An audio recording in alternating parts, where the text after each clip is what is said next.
Je m'interroge ce jour sur la question du recrutement d'un consultant spécialisé pour faire face au mauvais état de route dans ce pays. Énième recrutement. C'est à la faveur d'un atelier organisé le 30 mai 2024 que le ministre des Travaux publics, les partenaires techniques et financiers et les intervenants dans le système d'entretien routier ont procédé à l'examen des termes de référence élaborés en vue du recrutement d'un consultant chargé d'élaborer la stratégie d'entretien routier au Cameroun.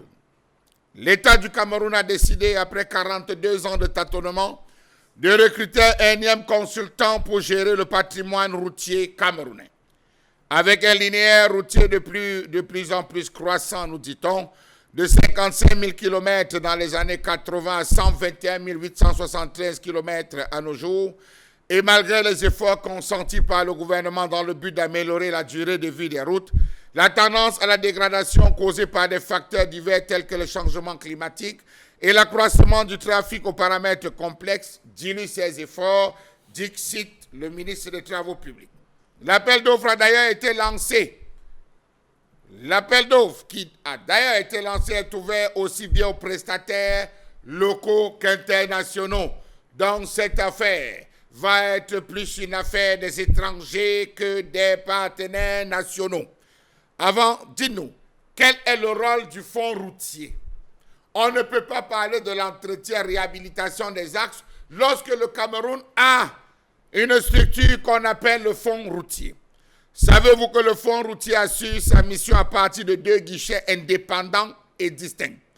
Premier guichet, le guichet entretien pour les opérations d'entretien, le guichet investissement pour les opérations de réhabilitation et d'aménagement. Que fait-on de ces 2 guichets? Passons.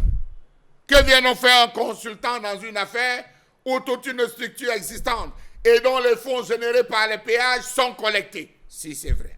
Savez-vous que cet organe tire ses ressources à la fois de la redevance de concession du péage routier, du produit des amendes, des dons élec et de tout autre produit ayant un rapport direct avec l'usage de la route? En 2014, il a perçu 6 milliards 4 802 milliards de francs CFA, dont 5 770 milliards provenant des péages, 2 073 milliards d'amendes routières, 1 959 millions de taxes essieux et 55 000 des services connexes chargés du financement de l'entretien routier. Quoique élogieux, ces chiffres sont loin de refléter l'état réel des routes camerounaises qui sont dans un état de délabrement avancé. Comment comprendre ce projet lorsqu'on sait que le fonds routier dit avoir investi d'importantes ressources budgétaires dans de nombreux projets jusque-là? En 2022, par exemple, l'entreprise revendique plus de 700 milliards injectés dans le circuit économique au profit d'environ 1500 entreprises dans le secteur des bâtiments et travaux publics avec plus de 8000 projets financés. On les cherche lorsqu'on sait que cette même période de 2022, il y a eu beaucoup de résiliation des contrats jamais achevés. Savez-vous que les données en provenance du ministère des Travaux publics, l'une des tutelles du fonds routier, fait état de ceci que 74,3 milliards de francs CFA ont été transférés aux communes par le biais du fonds routier entre 2018 et 2023, c'est-à-dire 6 ans. Comment comprendre que le Cameroun souffre d'une absence criarde de politique visant à pérenniser les infrastructures construites à coût de milliards de francs CFA? Cette stratégie dont l'objectif est d'élucider la logique des interventions en matière d'entretien routier et de préciser les mécanismes de collaboration en même temps, de favoriser les synergies entre les acteurs du système. Le Cameroun a décidé avec une pléiade de spécialistes qu'il doit recruter un consultant dont le rôle sera de diagnostiquer notre système d'entretien routier, parce qu'en réalité, nous n'en avons pas. Ce spécialiste consultant travaillera sur la programmation, région par région, département par département, des interventions sur le terrain. Il fera ou il établira la priorité des interventions sur le terrain et procédera à la coordination. Ça suppose que ce consultant sera au-dessus des délégués régionaux, sera au-dessus des délégués départementaux, il sera au-dessus de pratiquement toute la coordination des ministères. Il va plafonner, programmer, organiser. Il mettra en place une stratégie de gestion efficiente du patrimoine routier. Il dira par exemple, telle route, les camions peuvent passer, telle autre route, non.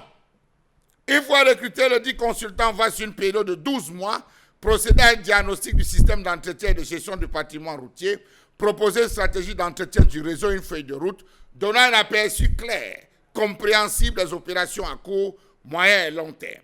Comment comprendre cette multitude d'initiatives à l'image de l'hydre de mer? 2001, le gouvernement camerounais, dans le souci de promouvoir et consolider une croissance économique durable, avec l'appui des partenaires de développement, envisageait la mise en place du projet de réforme du secteur des transports, financé conjointement par l'État du Cameroun et la Banque mondiale, la réalisation d'un audit technique des travaux d'entretien routier institutionnel, du système d'entretien routier entre 2002 jusqu'en 2017. Ça, c'est un projet, beaucoup de milliards mis en place. En 2023, le même département ministériel divulguait le projet de création d'un centre d'excellence en entretien routier. Ce centre, apprenait-on, se chargerait de la stabilisation et de l'entretien durable des routes en terre. L'objectif étant d'avoir des routes de bonne qualité, sans nécessairement avoir besoin au recours au bitume. 27 janvier 2024, le Fonds routier a lancé un appel d'offres portant recherche d'un prestataire en vue de la réalisation de l'audit technique au fil des travaux et a posteriori des contrats de travaux de prestation de services intellectuels et de fournitures financés par le guichet entretien et le guichet investissement depuis 2016. Savez-vous que la norme de construction routière au Cameroun est littéralement biaisée par tous ceux qui ont été recrutés, toutes ces différentes entreprises? On compte environ 100 entreprises qui ont vu les contrats d'entretien, de réhabilitation, de revêtement confortatif résiliés, sans aucune poursuite. Il a été constaté que ces postes font preuve de légèreté dans l'exercice de leurs fonctions en faisant prévaloir des intérêts égoïstes au détriment de ceux de l'État. Qui doit-on donc sanctionner?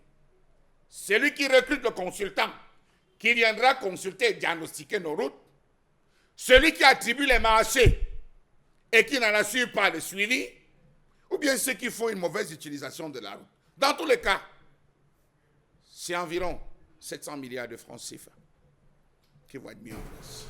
Et si tous ces gens en réalité ne formaient qu'un?